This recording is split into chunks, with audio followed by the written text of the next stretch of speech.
Long, long ago, in the time of lords and ladies, knights and kings, dragons and monsters and magical rings, there was one who told tales of all of these things. The storyteller. The storyteller would travel from town to town, telling tales and getting food and a place to stay, and perhaps leaving with a tale or two to tell when he left. For tales are meant to be told. If the stories are not told, they turn into dust and blow away in the wind. On the night my story takes place, the storyteller was coming to town, and the townspeople were rejoicing. The lord of the manor had opened up the great hall and declared a feast day. Everybody from miles around came to enjoy the free food and listen to the stories. One young maiden was there collecting free food in her apron. She was going to bring it home to her young sister who was sick and couldn't come out and listen to the stories. It was only the two of them because their parents had died the previous winter. When the storyteller arrived, he had a leather satchel across his shoulder, and he walked up to the front and placed the satchel down next to him. And those who were closest could see that it was filled to the brim with polished stones. "Tell us a story! Tell us a story!" the people cheered. "I have just the one for you," said the storyteller. And he pulled out a polished stone from the top. He closed his right hand around it. He placed it against his chest. He looked out, took a deep breath, closed his eyes, and when he opened them, he began. Long, long ago, there lived a father and 3 sons. He never took that stone away from his heart the entire time he told the story. And the people were on the edge of their seat listening because the story was full of adventure and excitement. When he finished, he placed the stone back inside the satchel, and again the people cheered. "Tell us a story! Tell us a story! Tell us a funny one!" "I have just the one for you." He reached in and grabbed out a red stone. Again, he closed his hand around it. He placed it against his heart, closed his eyes, took a deep breath, and he began. One day, a bear met a fox in the woods. Soon, the people were laughing so hard that their sides ached. Have you ever laughed so hard that your sides ached? When he finished, he replaced the stone again, and again, what do you think the people cheered? "Tell us a story! Tell us a story!" "Do you know a love story?" said a couple in the front. "I have just the one for you." He reached in and grabbed out a silver teardrop-shaped stone. Again, he placed it against his heart and began. Once there lived 3 sisters. Soon the audience had tears in their eyes because the lovers had to undergo many trials in order to end up together and have their happy ending. But there was one person in the audience whose eyes were not crying. He was a thief. He had come for the free food, not the stories. Soon, the thief slithered up to the front, quick like a snake.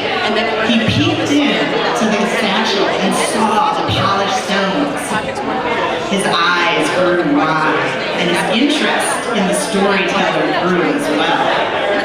He was going to wait for his chance. When the storyteller finished, he placed the stone on top, and the thief's eyes grew wider. It was solid silver. The storyteller said, "I'm sorry, I need to quench my thirst, but I will be back to tell more stories." And he walked away, leaving the leather satchel sitting there next to the thief. The thief used that opportunity to snatch up a handful of stones. He grabbed the solid silver ones. He tucked them into his pouch on his belt, and he stole away into the night. When the storyteller walked back up with his drink, he just stroked his beard, watched the man as he walked away, shook his head and sighed. Soon, the thief got to a jeweler's house. He banged on the door. The jeweler woke up from his sleep, came to the door and said, "What do you want?" The thief said, "Just wait. What will you give me for these?" He pulled out a few of the stones. The jeweler looked at them. "Nothing. Those are common stones. You can find them on any road." The thief looked at his hand. They were all pebbles. He dumped out the rest of the stones. None of them were precious stones that he had snatched up. I don't understand," he said. In the storyteller's hands, these stones, they were different. Ah, that's what it is. These are storytelling stones. Did you listen to the stories? The thief shook his head. "The stones are useless without the stories. Now leave me alone, I'm going back to bed." Back at the hall, the storyteller was looking out into the audience. What to tell, what tale to tell. His eyes landed on those of a young maiden whose apron was full of food. He looked at her. "I know what she needs. A heart-healing story." He reached into his bag and pulled out a stone. He closed it in his hand and watched the maiden the entire time he told the tale. In a certain time, in a certain place, there lived a peasant girl. His eyes never left those of the maiden. And soon, when he finished, the maiden rushed to the front. "Please, please, will you come back to my home and tell my sister this story?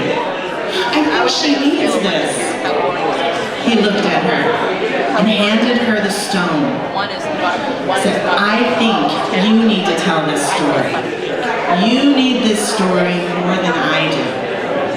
She rushed off into the night.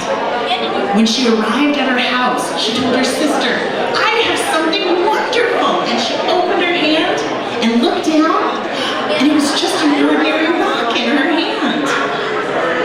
"Okay, I'm going to have to pretend," she thought. She closed her hand around it. She did what the storyteller did, held it to her heart, took a deep breath, and soon images and feelings flooded over her. She remembered how that story went. In a certain time, in a certain place, she stumbled over some of the words, and where she forgot words, she filled in new words. And soon, when she finished her story, her young sister said, "Please, can you tell me that story again?" Her sister said, "Of course." And again she started. In a certain time, in a certain place, there lived a peasant girl. And as she told the story, it came easier and easier. When she finished, her sister said, "This is better nourishment than food. Tell it again." And again, her sister, all through the night, told the story. And in the sun shone through the window on the two sleeping sisters. In the hand of one of those